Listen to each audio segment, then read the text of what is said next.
भारत माता की धन्यवाद। हमारे बीच में विराजमान हैं हमारे यहाँ के जुझारू, हर समय इस विधानसभा की सूंघ लेने वाले, समस्याओं को उठाने वाले हमारे आदरणीय बादाराम जी मूल, मेरे चाचा जी, और साथ ही इमताराम जी हमारे मंडल के अध्यक्ष, इधर चैनाराम जी कड़वासरा, हंसराज जी सरपंच साहब, लक्ष्मण जी हमारे सरपंच साहब, और चुनीलाल जी, चुनाराम जी बाम्बू, त्रिलोक जी सारण, कुंभाराम जी, हसदेव साहब, और सभी मंच पर बैठे इधर रमेश जी मैडम भी विराजमान है, हमारे मौसी जी, आपका भी स्वागत है भाई तू भंजी में, निनाला में, बहुत अच्छे एंकर भी हैं, और सभी यहाँ पर बैठे, मंच पर बैठे अतिथि, और पीछे सभी बैठे, लक्ष्मण जी है, बाकाराम जी, हमारे दोनों पार्षद बाड़मेर के, और सभी यहाँ पर उपस्थित जनप्रतिनिधिगण और उपस्थित सभी यहाँ पर बैठे मेरे पिता तुल्य बुजुर्गों, युवा साथियों, आज सबसे पहले तो मैं क्षमा चाहूंगा कि यहाँ पर आने में मेरे को देरी हो गई। आना तो 2 बजे था, रात को अब 6-7 बज रहे हैं, क्योंकि ट्रेन ही पहले लेट हो गई थी। बात जो दिल्ली से आ रही थी उस ट्रेन में 3 घंटे लेट हो गया, तो उसकी वजह से सारे कार्यक्रम धीरे धीरे लेट हो गए, क्योंकि धुंध है आजकल और रोड का भी काम चल रहा है, वहाँ पे बीच में डबल रोड का बन रहा है। तो क्योंकि मोदी जी आजकल ट्रेनों में बहुत कुछ सुधार कर रहे हैं, तो उसमें नई ट्रेनें, इलेक्ट्रिफिकेशन का काम है, या तो इसलिए थोड़ा डिले हो गया, और इसके लिए मैं माफी चाहता हूँ।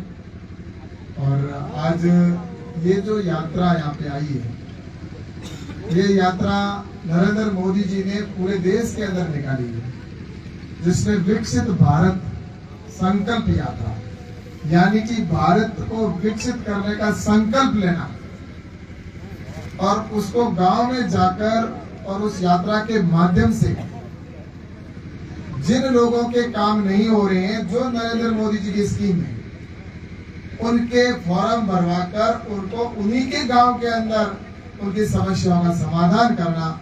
ये मैं आपको बताना चाहता हूं कि आजादी के बाद पहली बार केंद्र सरकार ने इस तरह के कैंप लगाए।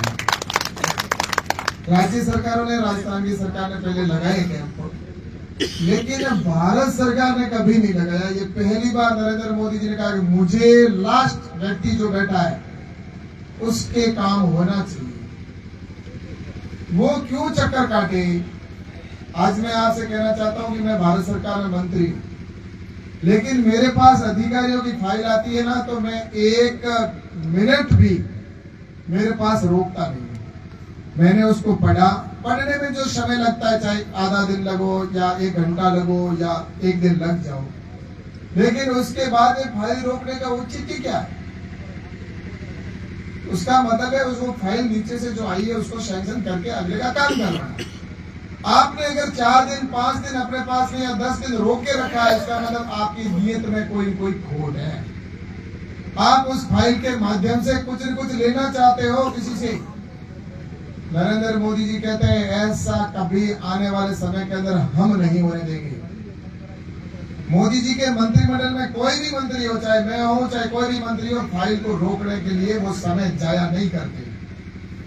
लेकिन राजस्थान में जो पिछले समय में सरकार रही, उनका एक ही काम था, फाइल को रोको, ऊपर वजन आ जाए तो फाइल को पास करो, और उसी का परिणाम रहा कि आपने उसका जवाब दे दिया।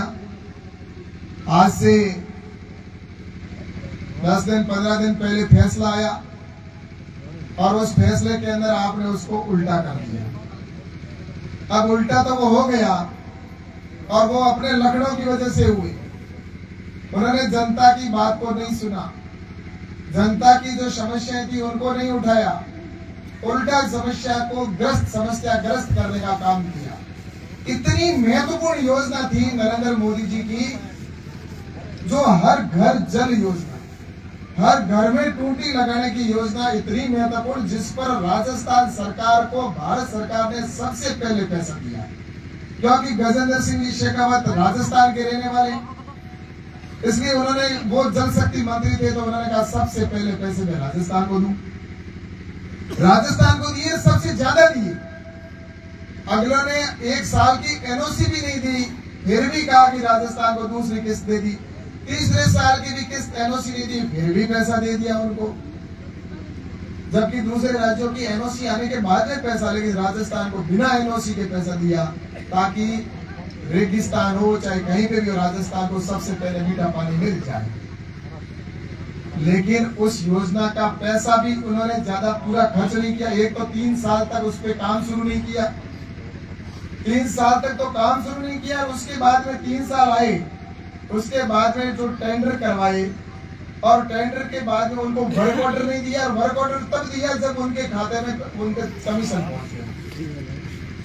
और उसका घोटाला कितना हुआ, इतना बड़ा घोटाला हुआ इसके अंदर, मंत्री तो जेल जाएगा, इसमें कोई दो राय नहीं।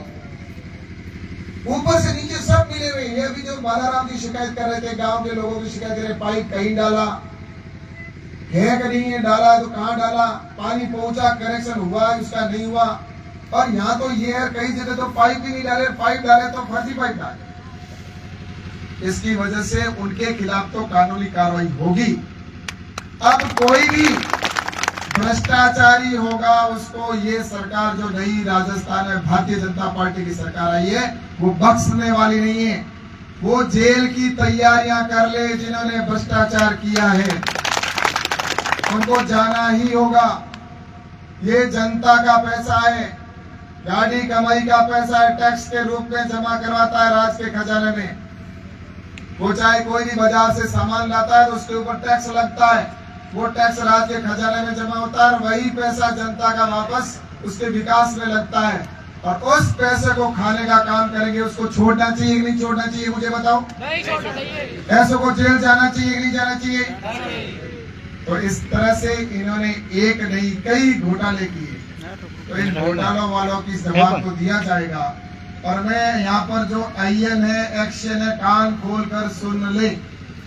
मैं उनको कह देना चाहता हूँ, अगर ईमानदारी के साथ में यहाँ पर काम नहीं किया तो फिर आपके लिए भी वही जगह है जो भ्रष्टाचार करके जेल जाने